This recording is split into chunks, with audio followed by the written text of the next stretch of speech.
Hello and welcome to the Dungeon Masters Guild House. This is a weekly podcast where I, your host, Matthew Whitby, sit down with people all across the DMs Guild and surrounding tabletop RPG space. This week, I'm privileged, overjoyed, thrilled to be joined by Laura Hirsbrunner. Thank you so much for joining me.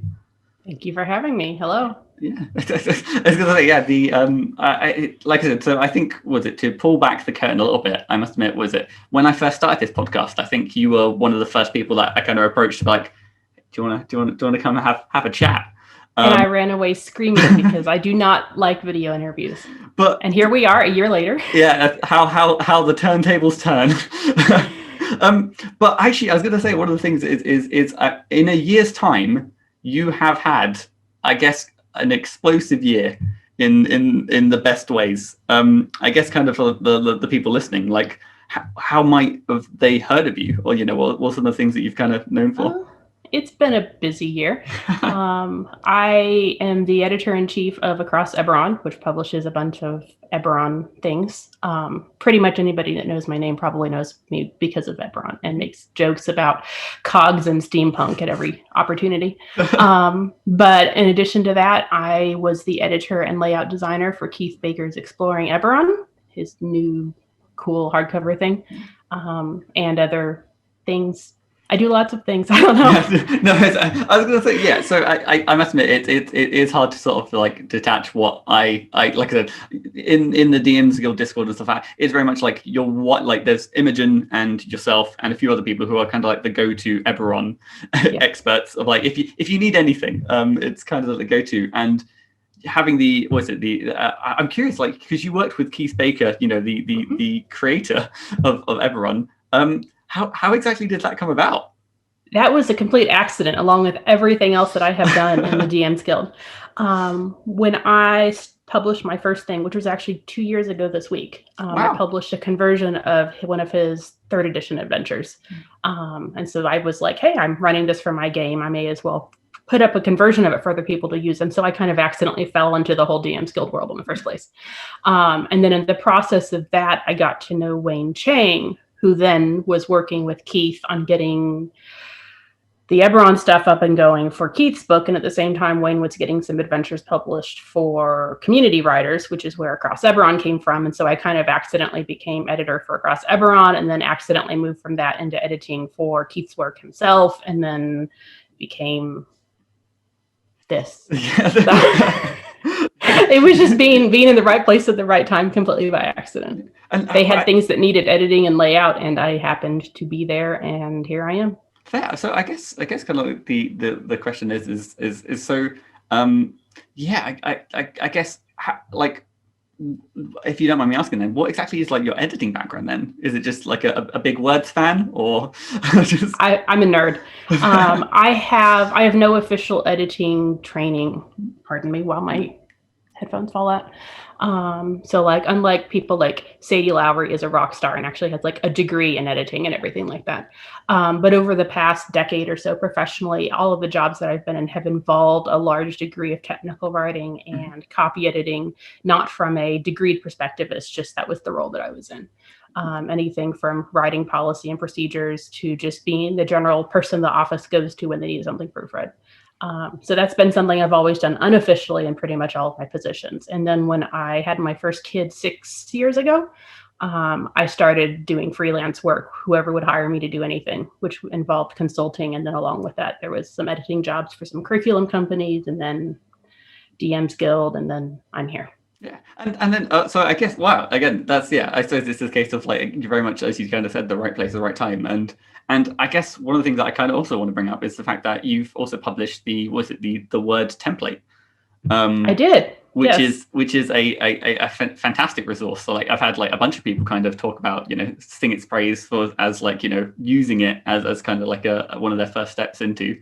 How did that come about? Was it in the case of like the layout you were doing yourself was kind of in Word, and you were like this could be a little bit easier, or? If I say by accident, will you believe me? No, I actually wasn't using it for layout myself. What that actually was born out of was an editing style sheet that I would give my clients before I would move it into InDesign or give it to another layout designer to move into InDesign. Because when you're doing InDesign, you can copy and paste all the words straight into InDesign plain text and then format them all manually yourself, and it takes forever. But when you're working with an editor, typically they will actually map out, like the headings, they'll map and say, you know, this is heading 1, this is heading 2, so that when the layout designer pulls it into InDesign, it automatically maps all those styles and the formatting's like perfect from the start. And so that was actually the word style sheet that I would use with my clients to get the document ready for layout. And then I realized that there was this gap in the DMsGuild world if people were using the original, the official, whatever that is, the template. It's functional, but it's not very pretty. Yeah. And so I just basically spent maybe a week of time off and on tidying up my template that I'd been using forever. And then I hit publish just because I figured I might help out a few people, maybe a couple hundred people would use it. Platinum bestseller later. A few people have kind of, because I guess it is a case of like, it's nice that the DMsGuild again provides a template and stuff like that. But there's a notable difference between someone who uses a template as opposed to someone who uses your template, or is it Nathaniel's? Yes, Nathaniel has a fantastic InDesign and Affinity template, both of which I highly recommend. Yeah, and again, it's almost like as you're kind of starting off, you graduate through the tiers of layout, and eventually you realize, if you're not naturally, again, I don't consider myself gifted in sense of layout. You reach the point where you're like, I can just give it to someone else. That's exactly that's the sort of the natural journey and stuff like that, to find someone who's really is kind of their thing. One thing I do kind of want to chat about then is to kind of cycle back around to Eberron as a whole. Then, why Eberron? Why the fascination with Eberron? Why Eberron? I am actually very new both to Eberron and tabletop RPGs. That's my deep dark secret. I actually played my first game ever maybe 3 years ago. I had been a huge, in nerd culture my entire life, and like half of my guy friends I always played D&D, and none of them ever invited me. So in college and after college, I had always kind of wanted to play, but I was never going to invite myself to a game. I am an introvert and not going to as you saw from me shooting you down a year ago for an interview request. I'm not much for any of that. But anyway, so eventually my husband and I got married, and then he used to play, and then he had stopped playing by the time we got married because of grad school. And so it took several years after that for me to talk him into running a game for me. That is how. Yeah. That's how the go-to steps of playing D&D is somewhere along the line you get married, and then that's a surefire way to guarantee D&D in the future. Yeah, and so I'm actually the one that dragged him back into it because I was like, I want to play, so let's play. But anyway, in the process, after we started playing, and then I joined another game, a 5th edition game here in town, and I was building a 5th edition character, and I stumbled across the new Eberron Changeling UA that came out whenever that was, 3-ish years ago. And I was like, I don't know what Eberron is or what changelings are, but hey, I can shapeshift. This is cool. Yeah. And I accidentally fell down the rabbit hole of Eberron, and I never came out. Like I said, I guess I consider myself in the grand scheme of things is most of my experience has kind of been with 5th edition. But I'm very much like a Forgotten Realms baby.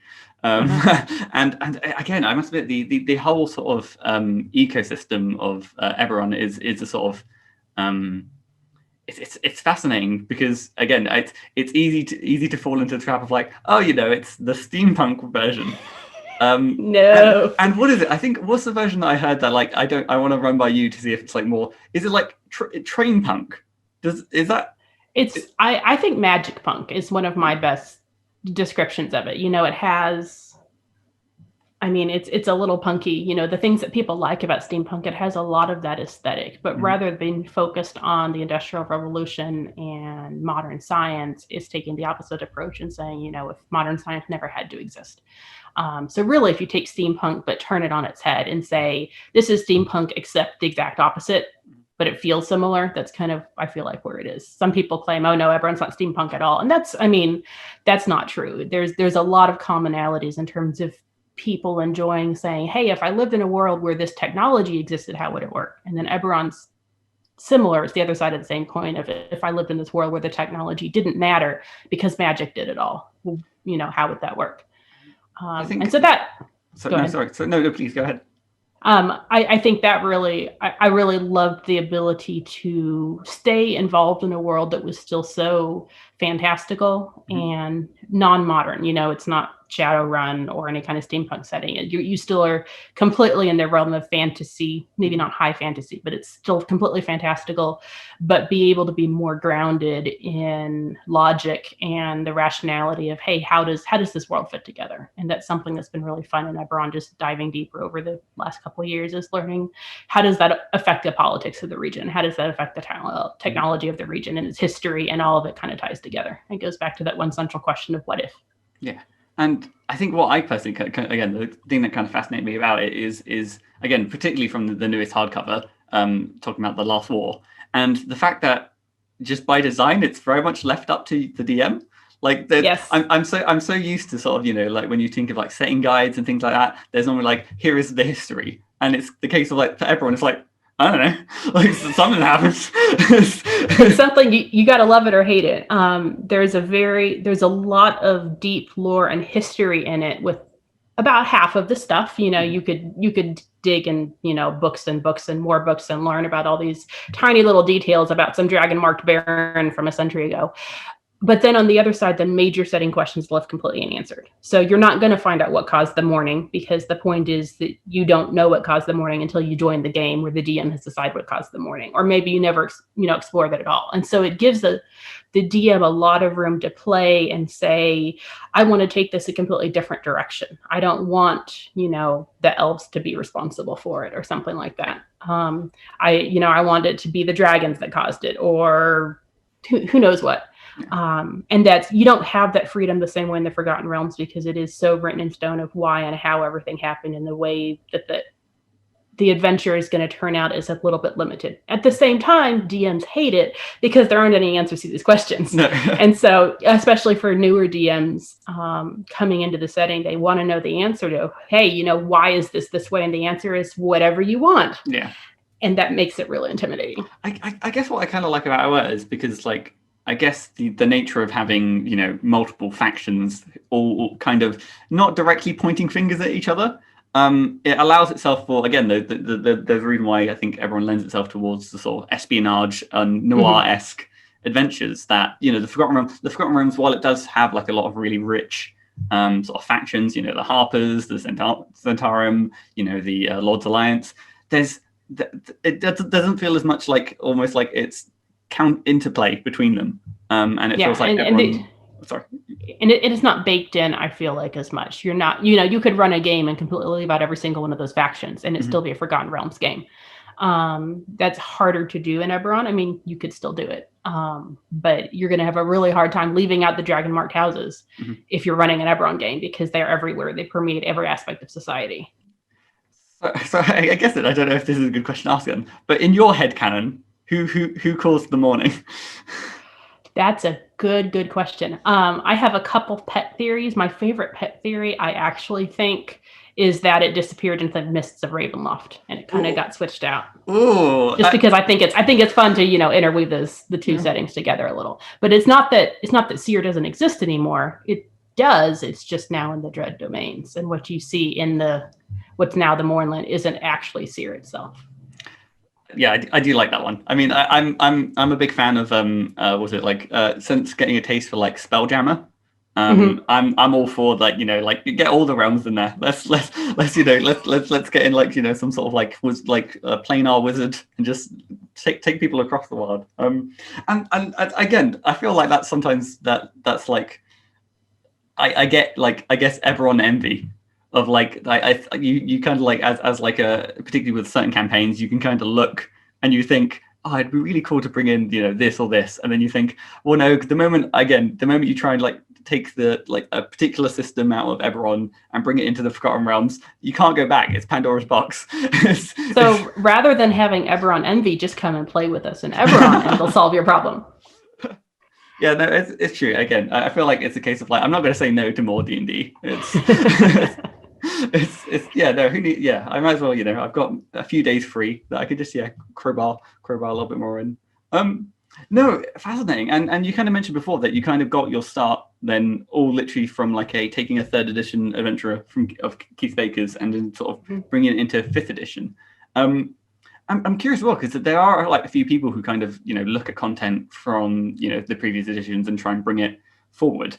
How did you find the conversion process? I didn't set about doing it at a conversion at first. I just said, hey, there's this cool adventure from 3.5. I like the story. And so I just kind of threw it at my players in 5th edition and kind of made it up as I went.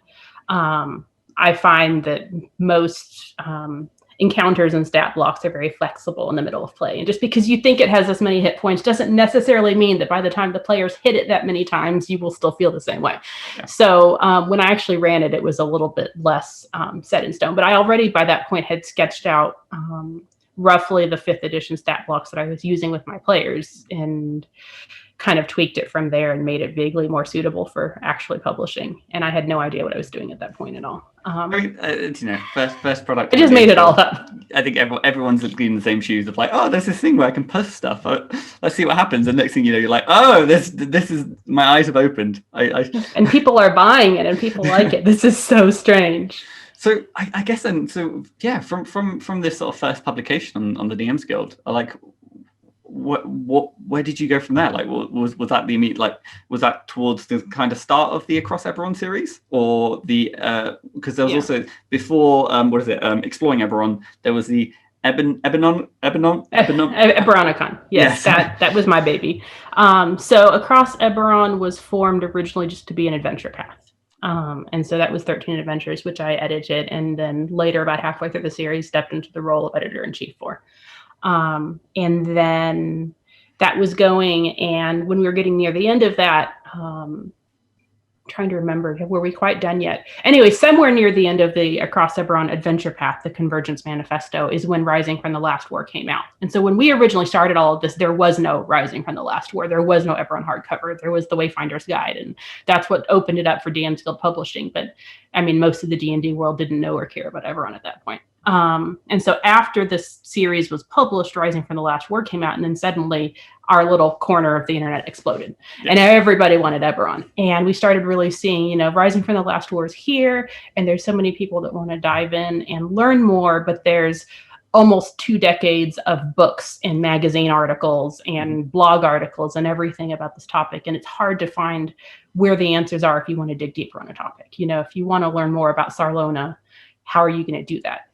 And so that's where the Eberronicon was born out of, is me and a few of my nerd friends were like, we're going to create a Eberron resource. And it became like, it's 50-ish pages, but it's really just a little set of like a mini encyclopedia references on all the different topics that you might go looking for in Eberron, with a footnote of where to go for more. So there may be 2 or 3 other major resources from the last 20 years that are the best ones to go to. And we say, hey, here's a quick description.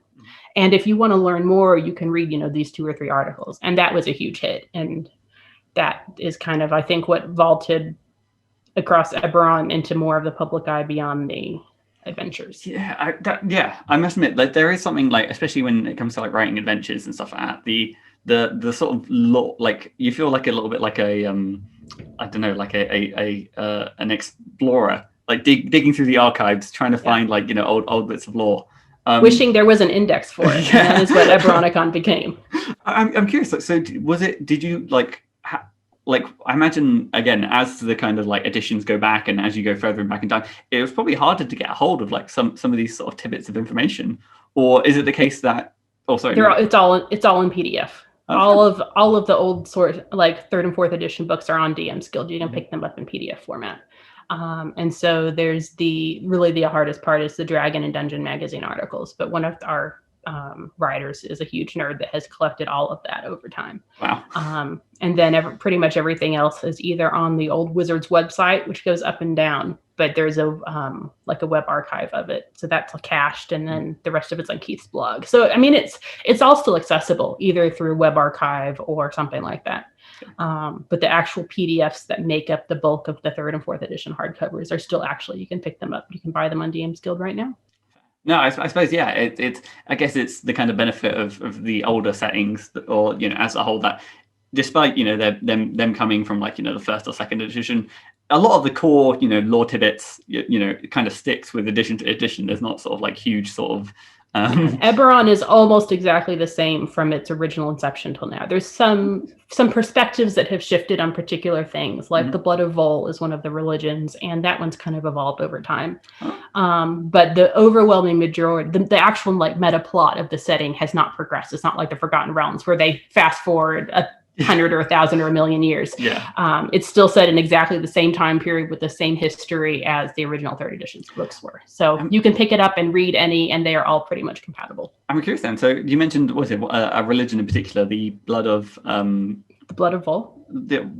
How did they change? What's kind of changed with them? In 3rd edition, Keith didn't spend a lot of time fleshing them out in his original writing. The most stuff that was written about them was in Fates of Eberron, which was done by other writers. And it's a great book, and it has some really fantastic resources. But the particular direction that they painted the Blood of Vol was basically, really kind of evil, cultish, blood-loving weirdness. And and for some people, that's exactly the note they're trying to strike with the game and with the religion, and that's great. And so that can be a great resource. But in 4th edition, it moved more toward what Keith had kind of envisioned in his mind. And I think he worked more heavily on writing about it in the 4th edition book. And then that carried over into 5th edition as well, with a more sympathetic view and more nuanced of life is hard and life is cruel, but all we have is each other, and being focused really on the community, and not saying, oh well, we're all gods and we're going to drink each other's blood to glory. It's weird, but it's more just the essence that we, in the end, we are all that's there, and each other is all that we have, and that's what matters. It's kind of more the ultimate heart, I feel like, of that particular faith. So more community, less bloodbaths. A little. I mean, there's still a bit of blood, but it's an interesting example of how things can change over editions. But you can still pick up anything from 3rd edition with Blood of Vol and integrate it into a game if you want. It's just maybe going to have a little bit different of an emphasis. Interesting. And I must be. I really appreciate this sort of the idea of like a singular resource that kind of encapsulates so much lore. And I think there's been sort of like Forgotten Realms equivalents of trying to sort of like condense it, but with the Forgotten Realms there's like so many sort of like regions that kind of like split off, and it's kind of the same with Eberron. I imagine that obviously there's the world itself is, I guess. Well, I guess I'm trying to think of stuff like that, because it, like, I don't know if you can compare it like scale to scale. If the Forgotten Realms or Eberron is bigger, I'm not sure. In terms of miles, I don't know. I don't know. I just know that obviously with the Forgotten Realms and stuff like that, they like the Sword Coast. And then I think it's easy that most people forget, if you zoom out, there are so many, like there's the entire world. There's so many sort of other sort of like large plots of land that kind of haven't been visited in quite a while. But I think Wizards kind of they very much like let's just stay in the Swords Coast. It's nice, it's safe here. They've got a little bubble going on. Well, fair. And then so I guess to kind of like drill a little bit deeper into like I guess the copy editing process as kind of a whole. Then I'm curious about like it one thing that I've kind of discovered in working with a number of different editors is every editor is like, I think I mentioned this the other day, that every editor kind of has their own subclass of like, you have the sort of like the mechanical crunch editors, you have like, the story first, you have like the hardcore, I was about to call them grammaticists. That feels like a wizard subclass, but what would you say is like your particular brand of copy editing if you had one? I really enjoy the chance to make it make it make sense. Obviously, I do the proofreading and grammar and spell check and everything like that. And I can do developmental editing, which happens more instead of you can give a editor something that's kind of half written, and then they can help you through refining it, and that's generally called developmental editing. And I do that, and I can do that. But what I really most enjoy is taking something right after you think it's done, and you hand it to me, and then I completely take all the puzzle pieces and I rearrange them. I make you pull out your hair, but help you get it from that into something that's really ready to make sense to whatever random person that picks it up, whether that's a DM or a player that literally never run an adventure before, or they're trying to read a subclass and make sure that the wording of that subclass is exactly what it needs to be to communicate clearly. I really enjoy the process of clarity, and bringing that to people who, kind of much like myself, are new to the game. I don't have the weight of, multiple editions weighing on me and expectations of, oh, well, when you read this thing, of course it means that. I came into the game without that. I'm relatively new. And so I feel like I really enjoy the opportunity to take that fresh eye and that lack of preconceptions about what this one particular phrase used to mean in 3.5 a long time ago, and really help you look at it through the lens of, this is what someone's going to feel when they read this for the first time. Now, how can we take that and finesse it to make it the most clear and the most inviting and accessible to anyone, so they're not going to be intimidated by it, they're not going to run away at the wall of text. I enjoy that polishing process. So I don't know what subclass that would make me. No, I know. 100%. It kind of makes sense. Is because, like, especially when you reach that point where you feel like you're done with the writing and stuff like that, is that those words in particular have spent so much time kind of toiling in your mind, and you again. I've recently discovered that I write in a way that very much like how I talk. Which is sometimes rambly and incoherent. But to me, it makes sense because, again, it's my thoughts. It's, I'm reading back my own words. Of course, it makes sense to me. And it's always good, again, to sort of see the. I always like the sort of the edit. This I kind of like to see is where all my words are there. They're just in a new order. Exactly. and it's like, that probably reads better. And yeah, no, I completely kind of see where you're coming from. Why that's kind of like a sort of like.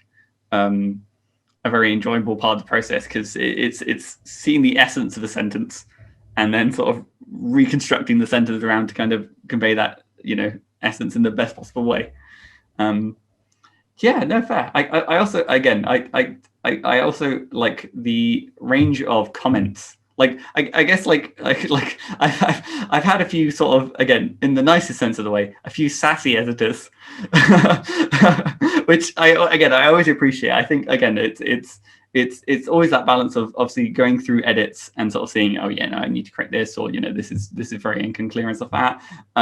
Are you the sort to kind of like pepper in the occasional sort of like not necessarily sass, or just like compliments, or like, or very professional? I'm very professional but funny. Yeah. No, but I try very hard when I'm correcting things that are problematic to be very blunt but gentle at the same time about it. You probably wouldn't get snark from me about this section is horrible, were you drunk when you wrote it, anything like that. But I mean, on anything that's not really a matter of criticism, you're liable to find a few snide comments from me along the way. But I mean, in general, most of the comments I make on things are relatively businesslike, because I'm there to get it over and done. Now, my Discord chat with you on the side may be a little snarkier. Yeah, I suppose it's, you have the two sides, which is just like, I've now clocked into the document. I am here to destroy your work in the nicest way. It must be destroyed before it can be reforged. Then. I guess then, so if your favorite part is kind of like, refining a sentence and, sort of getting the essence out, is there a particular, like, a part of editing that isn't necessary, like, is your least favorite part? I mean, to a certain extent, the hardest part for me is convincing someone to trust me with their words. And I mean, because it's hard for all of us. We get this thing that's our baby, and to see somebody else edit it. I mean, when people edit my stuff, it's terrifying and horrifying, and I want to cry. It's challenging sometimes to work someone through the process of letting go and being willing to let go of their precious baby enough to see it go through that change. And I adore the people that'll push back. When I suggest an edit, I always want them to tell me, how do they feel about it? If they're uncomfortable with something, or if they have a better idea, I may suggest, let's do this, and you'll have a completely different, better idea. And absolutely, I want to hear that. But it's challenging for me when you have an author. It tends to happen more with new authors. I find the more people have published, the less they care about their work, because they're just used to saying, take it away. Yeah. You do your thing. I don't want it. Yeah. But I find a lot, especially more with newer writers, that it can be hard to remove your feelings from the work and be more objective and say, I like the way it was written, but I can kind of see how you're thinking that could be different, and, talk more back and forth about it. So that is challenging, but at the same time, I very much appreciate the people that have the investment of their work to talk about it, instead of just saying, I don't care, just publish it. Yeah. I don't like that either. Well, so kind of finding a balance between the two. Yeah, because I think I'm kicking myself for not remembering exactly, but I think it may have been actually Sadie who kind of mentioned that editing is almost like it's a conversation. It's and that's kind of a good way to look at it. It's not necessarily, you're not looking, you're not sending your work off to kind of get like appraised or anything like that. It's like they are coming back with, suggestions, and that's kind of the, how you sort of negotiate that thing is you end up with a better product. Exactly. Just through the sort of, nature of just conversing. And yeah, I must admit, I do often fall into the habit. Look, my habit is normally like, I see edits and I'm like, I automatically assume that the editors know best. And I'm just like, yeah, take that. Yep. No, you are right. No, yep. And then you kind of skim through half the document. And then you're like, wow, yeah, no, there was a lot of red tape. Well, you make our job easy. Yeah. No. If you just hit yes, that's we like it. Yeah, but I think it is, it's normally a case of like, I think I guess I've been in a fortunate situation where the people I've been working with, I have a good amount of trust in them to sort of be like, I trust their sentiment, that they're looking to obviously trim my my verbosity and kind of keep things in check. And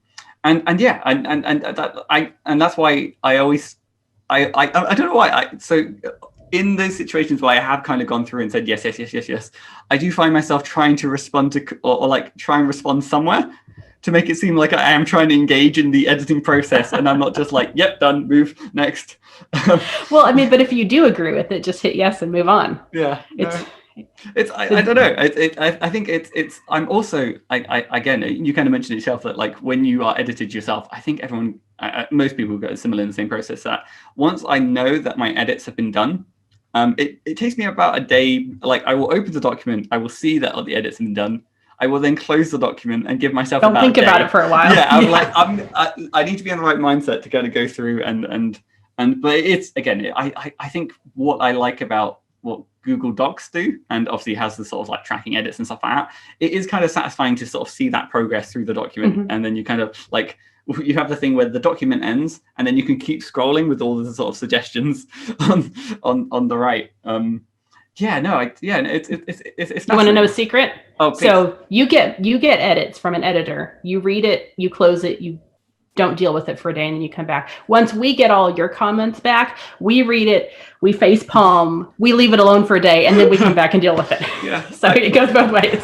I feel like, again, we probably need to, like, any sort of like project manager out there could be like, okay, listen, I know edits are due this day, but feasibly, like, we'll give them a day, and that's when we can actually engage those edits, because if everyone just needs that day, I think that emotional space is really helpful to say, well, there's this work that I love and this investment that I put into what I did, whether it's editing. I think I'm right when I suggest an edit. Otherwise, I wouldn't suggest it. Yeah. You think you're right when you write something, or you wouldn't do it. And those are both really good things. It's being able to take that day's step back and breathe a little. And in fairness, I think that's somewhat why I think the DMsGuild is like, a community and a collaboration works kind of so well, is because I think for the most part everyone's kind of in the same shoes of that sort of like I guess it's varying degrees of social awkwardness to be like, listen, absolutely. Again, you're a talented editor. I trust you 100%. I just can't deal with it right now. Like I know you're like, I want to improve, but I feel like you've just sent me, you know, my entire page torn up, and now it's my part to kind of comb through it. But no, again, and yeah, it's tough. I think in the sense that like I want to keep working with new editors, because it's always an entertaining process to kind of learn like the editor quirks. But then it's also on the same side as like it is kind of sometimes nice to have like the old reliable editor that you can always sort of come back to, and you kind of know. For example, like what was it? RP Davis. He is delightfully sassy. And he like I said, he is very sort of mechanically driven. And in the sense that like he is not afraid to necessarily tell you things that just don't make any sense. And I love that. Yeah, you need that. And yeah, on you know, not on I guess not the other side of the spectrum, but just like somewhere else in the wide variety of you know, editors and stuff like that. Yeah, there's people like, you know, Sadie who know everything. And I remember catching if anyone has ever seen Sadie's impassioned speech about M dashes. I've seen that at least 5 different versions of it. Yes. so I mean I can't think of anything you would want more in an editor. She's the first time when I'm beating my head against a wall about a particular paragraph and I can't figure out how am I going to do this. She's the first person I message.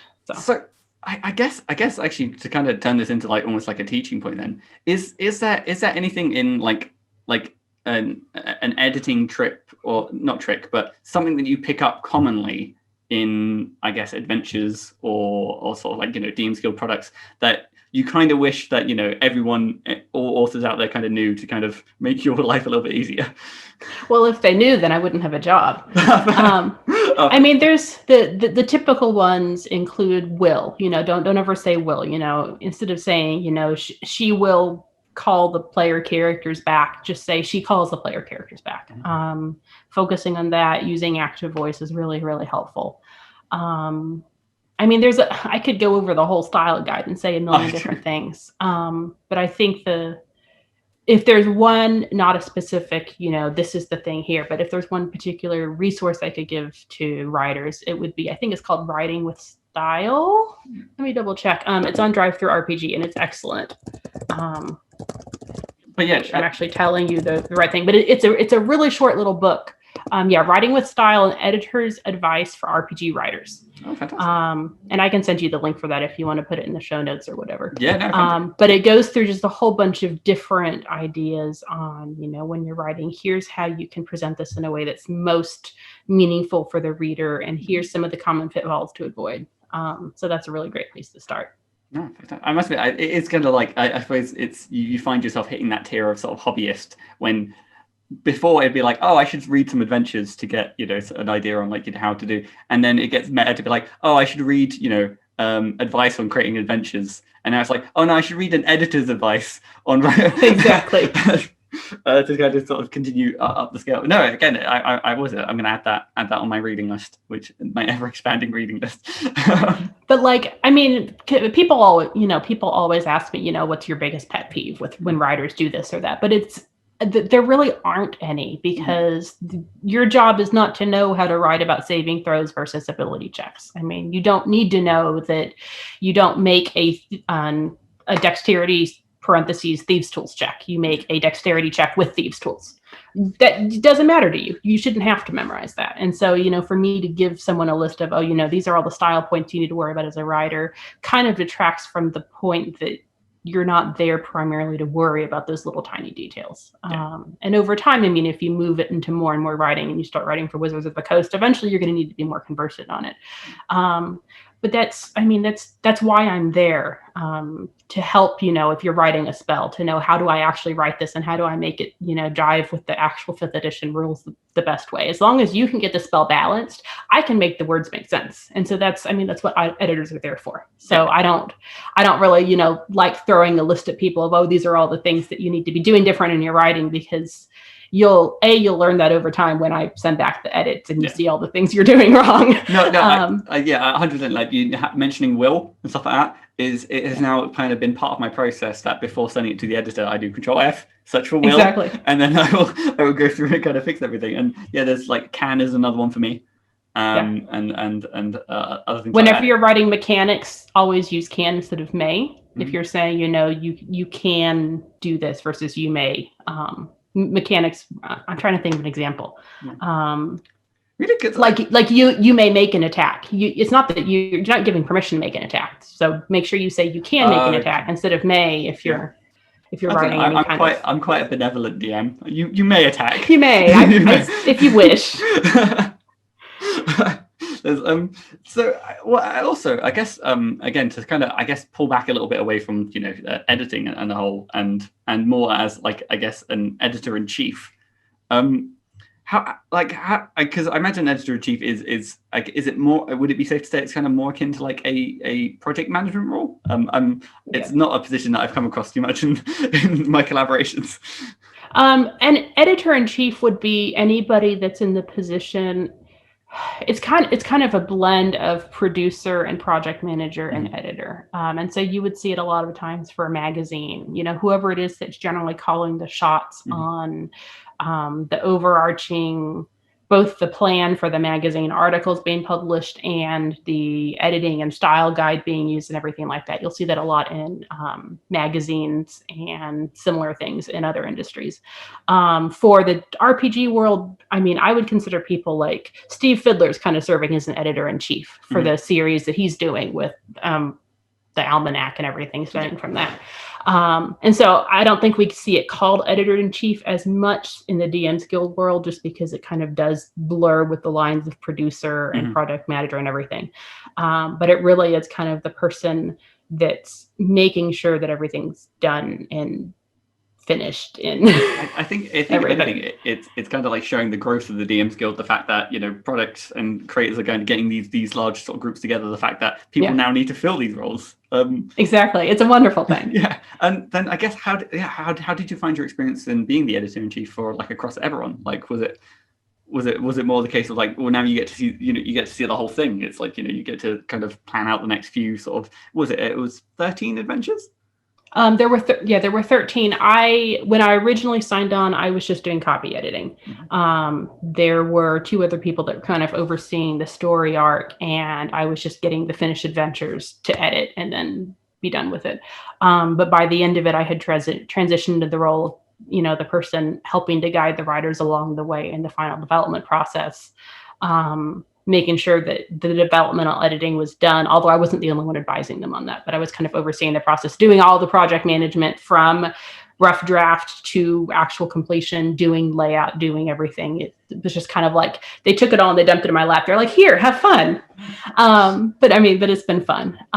We're actually gearing up to start writing on a season 2 here pretty soon. We've been doing a few things scattered in this year. Across Eberron got derailed when the entire Across Eberron production team got pulled into working on Keith's hardcover.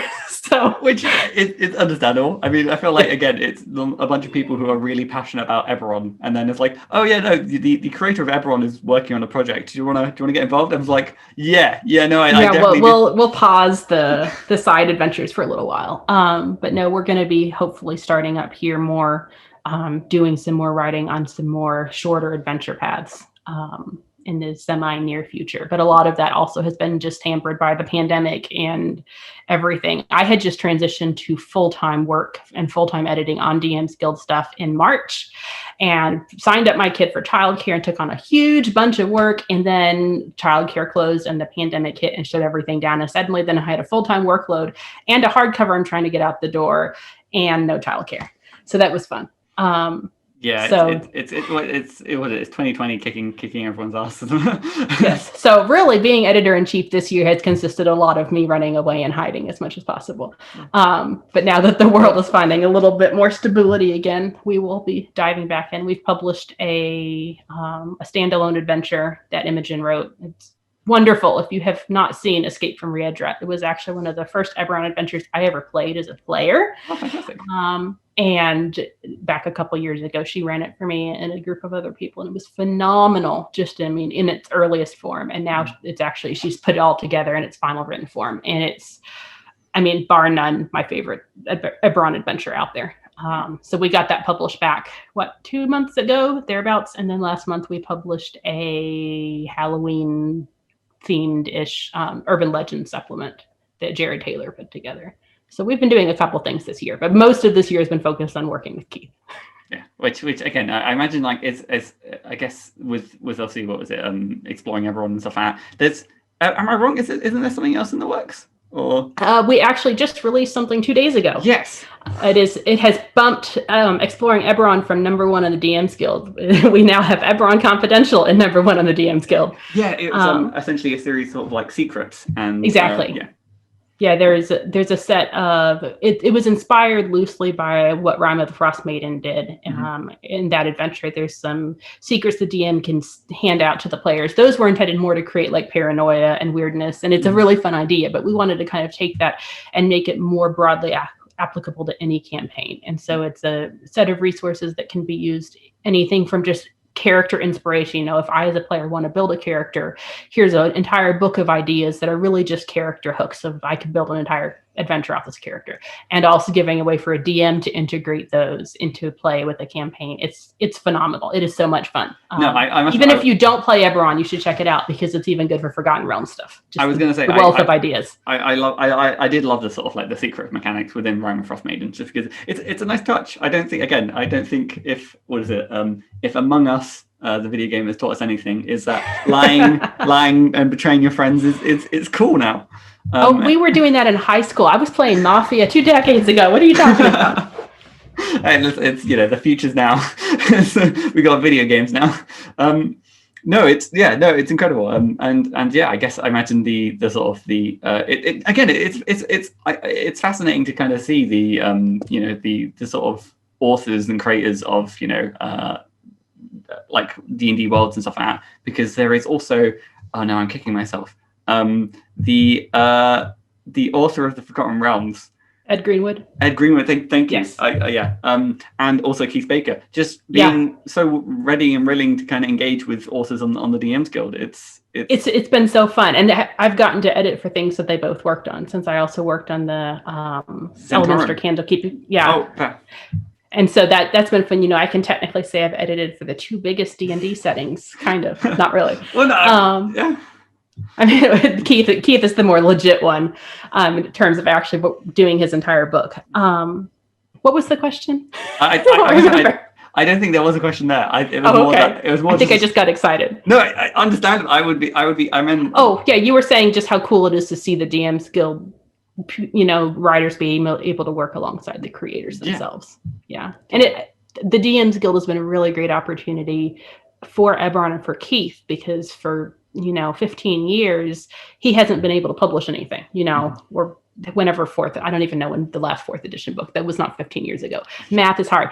Anyway, the point is, since 4th edition, he's had all these things that he wanted to write about, but there wasn't the ability to officially publish them. And so with the Wayfinder's Guide coming out and the DMs Guild opening up now for Eberron, now even he can create things that he's wanted to do for years and years. So it's a lot of fun. It's got to be weird, because to look at, like, obviously as like the thing as a whole, it'd be like, oh, this would have to be in a hardcover, and it would have to go through Wizards of the Coast, and it would be months, and all the sort of offshoots may not be they're just like, no, we can't publish it now. But the DMs Guild being like, yeah, you can, again, you there's so much out there, and obviously Ed can just decide he's like, hey, I want to make this little list of names of somebody in some weird subcontinent, I don't know, whatever Ed has decided that he wants to do next. He can just do that. He can put it together just for fun. If Keith wants to make a book of character secrets just because he feels like it, he can stick it up there.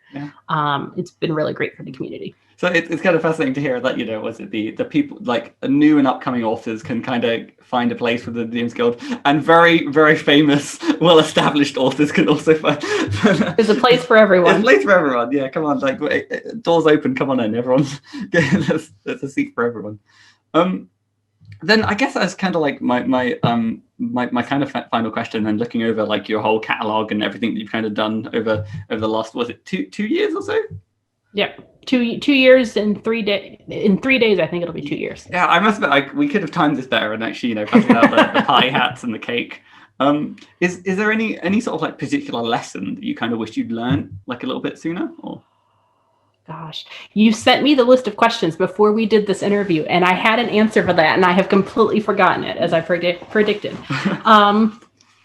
Actually, I don't remember at all. Okay, I'll make up an answer. Oh, that's good. I think one of the biggest things for me to learn, and that I'm still learning, is how to say no. It's really easy to want to say yes to everything and to get all these ideas, and people like, hey, I've got this adventure and I want to do it. And if I had infinite time and energy, I would absolutely do every single thing that people brought to me. But learning more and more to say no and to be careful with my time, especially, since I have 2 kids and a husband that occasionally likes to see me and play games with me, and being able to pick the work both that will bring joy and satisfaction and also bring money on the side. And finding that balance has been it's been a journey, and continues to be. So I think being willing to say yes to the things you need to say yes to, but also recognizing that saying no doesn't mean that you're a bad person. It doesn't mean that you don't want to work on it. It just means you're only one person and you can't physically do everything. I think that one thing that I think often comes around is the fact that when someone kind of, expresses an interest in working with you, saying no isn't essentially, it's not burning that bridge. Chances are, if you were to, speak to them a few months down the line of like, hey, would you still like to work together? Most people would be like, I do. Yes, I still do. Yeah, no, I would. It's, I think we're just a bunch of excited puppies. Exactly. We all want to do everything, and we just need to sleep occasionally. Yeah. No, I must admit, I'm always in a sort of like collective awe of just, chatting to people. Again, I think it's kind of genuine that like every time that I kind of chat to someone on here, it's always like, yeah, no, it's really great. I'm involved in like 7 projects at the moment. And and it just happens. Like, again, it's kind of like, I think it is, as you kind of said, it's more of a talent to know necessarily when to say no. And I think, unfortunately, I think it's one of the things where, like, even as like you can say to someone who's maybe like, starting out, to be like, it's good to know when to say no, and they'll be like, yeah, no, of course, yeah, it's good. I will know when to say no, and then you say yes anyway. An opportunity will come up, be like, well, no, I have to say yes to this one, but I will this one. I'll know when one comes up that I should say no to. No, you won't. No, you just don't, and I guess it's unfortunately one of the life lessons that you have to learn the hard way. Which, so that's life. That's life. And then I guess bring kind of everything around and looking to the future. Do you have like a like, again, I imagine starting from like, getting involved in Eberron to very quickly editing and being involved in one of Keith Baker's projects. That sounds like that could be someone's dream project. Do you still have like goals or like, like a big sort of like, here's something on my like DMsGuild career list that I just want to tick off? Or exploring Eberron was my bucket list. I can just die now and retire and it'll be okay. But I mean, seriously, that kind of would be a dream project for me. The chance to work with the guy who created the actual setting that I love most on creating the first hardcover in many, many years. Because I mean, Rising from the Last War was an Eberron hardcover, but it mostly rehashed previous information and just moved it over to 5th edition. And I love the book. It's wonderfully done, but it's not really adding as much new content to the world. So in a lot of ways, Exploring Eberron was the first addition to canon for a very long time. And so, I mean, being able to do that and both do editing and layout on that was absolutely a dream come true. So, I mean, it's hard to say, a dream project beyond that. Really what I want to do more than anything is say no to enough people that I have time to finish my own side project I was supposed to publish 1.5 years ago and still haven't. Well, I was gonna say, that kind of leads into like my next question of like, what's kind of in the future for you? Like, what are you currently working on? Oh goodness, about 7 projects. There we go. See, it's 7. It's always 7. This week, actually, I finished off 3 different projects. One of which is the Eberron Confidential, and the other 2 will eventually make their way places. One wasn't for the DMs Guild. But anyway, so I've kind of transitioned out of 3 projects this week. I am working with Sadie Lowry and Amber Litkey on a project. I don't actually know if I'm allowed to say what it is or anything. It's different. It's different than the project that she mentioned last night on the interview that she had. So just to clarify, if anyone was there for both interviews. But we have a little side thing to go in that I'm editing and laying out for them. So I don't know if it's public or private, so we'll just say I have an NDA for it. In fairness, all you've got to say, you said a bunch of interesting people, and I'm sure that's more than enough. Exactly. To get really fun. I'm really excited about it. So I'm doing that. I always have a few more Eberron projects in the works, having something to do with people that may have created something, the NDA something. Yeah. But yeah, so I've got some Eberron stuff coming up. And other than that, really one of my major pushes right now is to really try to actually wrap up a unannounced project of my own that will hopefully eventually come out within the next several months or years or something. So I don't have a good answer for you other than saying NDA. I don't know. No, I mean, again, this is one of the questions where like it's it depending on like who I'm talking to. Sometimes it's like, oh wow, you've got a really like they're literally telling me the name of the product and stuff like that. And on the other spectrum, it's like I legally cannot say anything. So it's like I flip a coin on this question every week. Just to I don't think there's anything I'm legally prohibited from talking about, but there's a few things people might smack me for talking about. Okay. So I'll just not talk about it. Here's the thing: is that I think I have said this before, that like one of my goals is I do want to be legally prohibited from saying something. I don't know why. I feel like that's it's that's a good life goal. Yeah, you've made it. It's like I for once I'm not allowed to talk. But then I guess kind of then for when these things are publicly available and you won't get slapped about for talking about them, where's the best place for people to kind of hear about your work and what you're up to? I am on Twitter, which is at Laura_HIRSB, because my last name is impossible to spell anyway. So why not just stick half of it in? But yeah, but I'm on Twitter, and from there I have linked a portfolio on my little Twitter URL doohickey thing. But basically just find me on Twitter and DMsGuild and on the Eberron Discord server and the DMsGuild Discord server and everywhere else. Like I always said, as always, there's going to be a link to like your DMsGuild profile and your Twitter handle and stuff will be on screen and whatnot. And yeah, well, again, Laura, thank you so much for taking the time out of your day to sit down and have this chit chat. It's been a blast. Yeah, it was fun. I hope you forgive me for saying no a year ago. I consider it, as an investment. It's a slow burn. There we go. But no, I guess I've been Matthew Whitby. You can find me at Whitby Writes on Twitter, where I have things and stuff at times. I'm legally allowed to say what I'm working on, but I won't. And my final question then is, how do we end a podcast?